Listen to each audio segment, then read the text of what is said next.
Bonjour à tous, allez aujourd'hui on parle qualité et on va voir comment est-ce qu'on dit non à un client.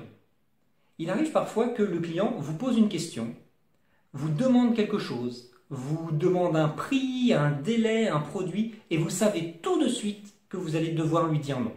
C'est quelque chose que vous n'avez plus en stock, vous ne pouvez pas faire de remise ou le produit n'est plus disponible, pas en tout cas dans le délai que le client nous demande, vous allez devoir lui dire non, vous le savez tout de suite. Eh bien l'erreur, ce serait de lui dire non, justement. Le client nous pose sa question, on lui dit bah non, c'est pas possible. Et puis, qu'est-ce qui se passe? Le client, il n'est pas satisfait, il trouve que vous n'avez pas vraiment fait d'effort, il revient vers vous, et il a raison, vous n'avez pas fait d'effort. Pour que le non se passe bien, vous allez devoir construire votre réponse.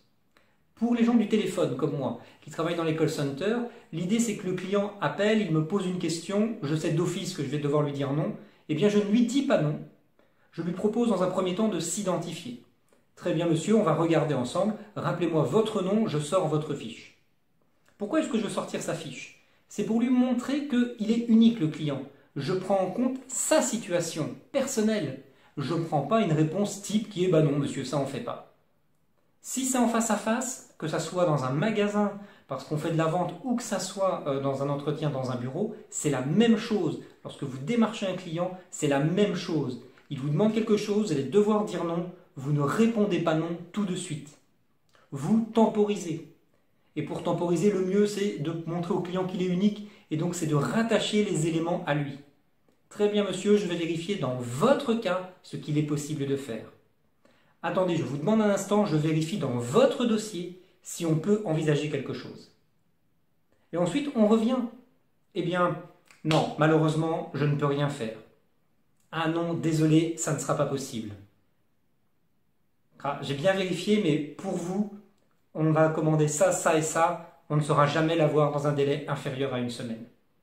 L'important, c'est d'avoir temporisé. On veut mettre un tampon entre le moment où le client pose la question et le moment où on va répondre non.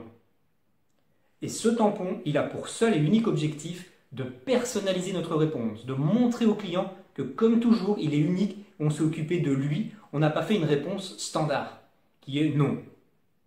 Ok, le client il se dit ok, il me dit non, comme il dit non à tout le monde. Mais moi c'est différent, il a peut-être pas bien compris ma situation, parce que j'en ai besoin plus vite et tout.